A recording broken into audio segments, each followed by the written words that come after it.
Modi government to bring immigration and foreigners bill. In this article, we will discuss about immigration and foreigners bill 2025.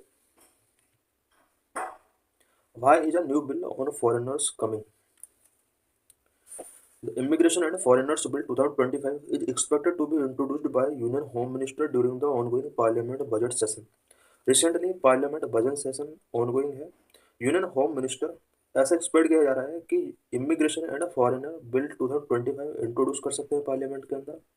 The proposed legislation aim to streamline immigration law based on modern security needs and regulatory requirement. Proposed legislation जो भी होगा वो immigration law जितने भी हैं India के अंदर उसको modern security needs and regulatory requirement के बेस पर स्ट्रीमलाइन करने की कोशिश करेगा. It will replace outdated law such as. जो न्यू इमिग्रेशन लॉ आने वाला है ये कुछ आउटडेटेड लॉज को रिप्लेस करेगा such as number 1 the passport act 1920, the registration of foreigners act 1939, the foreigners act 1946, the immigration act 2000. इन सभी एक्ट को ये न्यू इमिग्रेशन एक्ट रिप्लेस कर सकता है.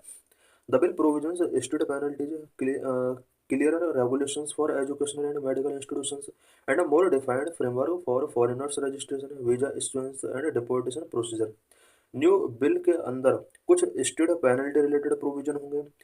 एजुकेशनल एंड मेडिकल इंस्टीट्यूशंस के लिए क्लियर रेगुलेशंस इसमें मेंशन होंगे. And foreigner registration, visa issuance and deportation procedure के लिए यहाँ पर डिफाइंड फ्रेमवर्क इसके अंदर प्रोविजन किए जाएंगे. की features of immigration and foreigners bill 2025. Immigration and foreigners bill 2025 के अंदर क्या क्या फीचर्स हैं. Number 1 state penalties for violation. अगर कोई भी पर्सन वायलेशन करता है तो इसके अगेंस्ट स्टेट पेनल्टीज का प्रोविजन किया गया है. Number 2 clearer regulation for medical and university institutions. Medical and university institutions के लिए क्लियरर रेगुलेशंस इसके अंदर प्रोविजन किए गए हैं. Number 3 revise visa and passport rule. Visa and passport rule को यहाँ पर रिवाइज किया गया है. More power to immigration officers. Immigration officers के लिए यहाँ पर पावर को इंक्रीज किया गया है. Liability of carriers and transport operators. Carriers and transport operators के ऊपर यहाँ पर इसके अंदर लाइबिलिटी इम्पोज की गई है. State penalties for violations. Unauthorised entry into India penalty up to ₹5 lakh. अगर इंडिया के अंदर कोई भी अनऑथराइज्ड एंट्री होती है उसके ऊपर यहाँ पर 5 लाख रुपीज़ तक की यहाँ पर पेनल्टी इम्पोज की गई है. Use of fake passport fine up to ₹10 lakh. अगर फेक पासपोर्ट का कोई यूज करता है 10 लाख रुपीज़ तक का फाइन उसके ऊपर इम्पोज किया जा सकता है. These state penalties aim to deter illegal immigration and document fraud ensuring better compliance with entry and exit regulations. ये जितने भी स्टेट पेनल्टीज यहाँ पर इम्पोज की गई हैं ये इसलिए की गई हैं so that illegal immigration and documentation fraud को डेटर किया सके. साथ ही एंट्री एंड एग्जिट रेगुलेशंस का बेटर कंप्लायंस इंश्योर किया जा सके. Number 2 clear regulations for medical and university institutions. Medical and university institutions के लिए यहाँ पर क्लियर रेगुलेशंस प्रोविजन किए गए हैं. The bill explicitly define the roles and responsibility of medical institutions, universities and hospitals that admit foreign nationals. इस bill के अंदर कुछ स्टेट रोल्स स्टेट यहाँ पर रूल्स यहाँ पर बनाए जाएंगे specially medical institutions, universities and hospitals जो कि फॉरेन नेशनल्स का एडमिट करते हैं और इनकी यहाँ पर रोल्स एंड रिस्पॉन्सिबिलिटीज को भी यहाँ पर डिफाइन किया जाएगा. और educational institutions must register foreign student and report them to authorities. जितने भी एजुकेशनल इंस्टीट्यूशंस होंगे जो कि फॉरेन स्टूडेंट का एडमिशन टेकिंग करते हैं वो फॉरेन स्टूडेंट का रजिस्टर यहाँ पर इंश्योर करेंगे. साथ ही अथॉरिटीज को इससे रिलेटेड रिपोर्ट वो सेंड करेंगे. Medical and hospital institution admitting foreign national will have legal obligation to maintain record. Medical and hospital institution जितने भी होंगे जो कि फॉरेन नेशनल्स को एडमिट कर रहे हैं उनका लीगल ऑब्लिगेशन होगा कि उनका रिकॉर्ड को मेंटेन करें. This provision ensures a better tracking of foreigners in India and prevent misuse of visa. इस प्रोविजन के थ्रू फॉरेनर्स को बेटर ट्रैकिंग किया जा सकता है एंड वीजा के मिसयूज को भी प्रिवेंट्स इंडिया में किया जा सकता है. Number 3 revise visa and passport rule. Visa and passport rule को यहाँ पर रिवाइज किया गया है. The bill grant the central government greater control over foreigners registration, visa regulations and passport requirement. इस बिल के थ्रू सेंट्रल गवर्नमेंट को foreigner registration, visa regulation and passport requirement से रिलेटेड ग्रेटर पावर यहाँ पर central government को provide की गई है। की changes include student documentation for obtaining Indian visa. Indian visa obtain करने के लिए स्टूडेंट डॉक्यूमेंटेशन अब होगा। Enhanced scrutiny of foreigners residing in India. India में जो भी फॉरेनर्स रिसाइड कर रहे हैं, स्क्रूटनी उनका एनहांस किया जाएगा। This aim to tighten border security and improve monitoring of foreigners staying in India. इसके थ्रू बॉर्डर सिक्योरिटी को टाइट किया जा सकता है एंड साथ ही फॉरेनर्स जो इंडिया के अंदर स्टे कर रहे हैं उनका मॉनिटरिंग इम्प्रूव हो सकता है। Number 1, more power to immigration officers. Immigration officers को इसके थ्रू मोर पावर दी गई है। Now immigration officers will have greater authority to detain, investigate and deport illegal immigrants. Immigration officer को यहाँ पर डिटेन, इन्वेस्टिगेट एंड डिपोर्ट करने का ग्रेटर अथॉरिटी कर दी गई है। Right to deny entry based on security risk अगर उन्हें फील होता है तो वो एंट्री किसी पर्टिकुलर पर्सन का डिनाई कर सकते हैं। The power to control movement of restricted foreigners के मूवमेंट को कंट्रोल करने की पावर यहाँ पर इमिग्रेशन ऑफिसर्स को गिवन की गई है।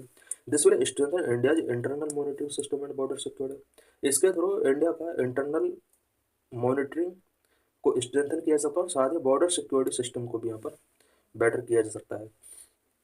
Number 5, liability of carriers and transport operators. Carriers and transport operators जितने भी होंगे उनके ऊपर यहाँ इसके अंदर लायबिलिटी यहाँ पर फिक्स किया गया है। New bill includes provisions holding transport operators responsible for carrying unauthorised foreigners into India.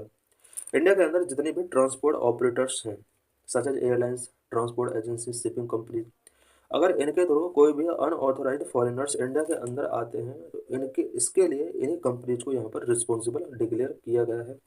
Airline, transport agencies and shipping companies must verify passenger documents before boarding. इन सभी कंपनीज के लिए, एयरलाइंस या फिर शिपिंग कंपनीज या फिर ट्रांसपोर्ट एजेंसीज के लिए यहाँ पर न्यू बिल के अंदर प्रोविजन किया गया है कि इन्हें बोर्डिंग करने से पहले इनका डॉक्यूमेंट्स वेरीफाई किए जाने चाहिए, उसके बाद ही इंडिया के अंदर उन्हें ब्रिंग किया जाएगा। Carriers found in violation will face legal penalties. Carriers जो भी वायलेशन अगर करते हैं तो यहाँ पर लीगल पेनल्टीज उसके अगेंस्ट टेकिंग किया जा सकता है। This ensure better enforcement of international travel norms and prevent illegal entry into India. इसके थ्रू इंडिया के अंदर जो भी इलीगल एंट्री हो रही हैं उसको प्रिवेंट किया जा सकता है और साथ ही इंटरनेशनल ट्रेवल नॉर्म्स को यहाँ पर बेटर किया जा सकता है। Why there is need for new law. New law का नीड क्यों हुआ?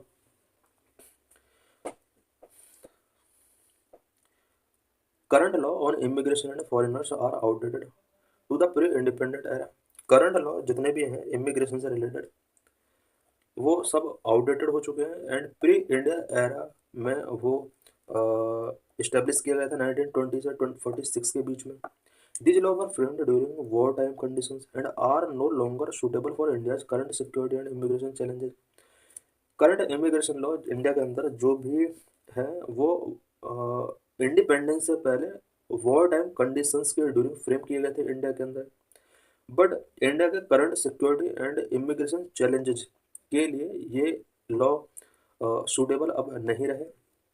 The registration of foreigners Act 1939 and Foreigners Act 1946 were originally enacted during World War II to regulate wartime movement.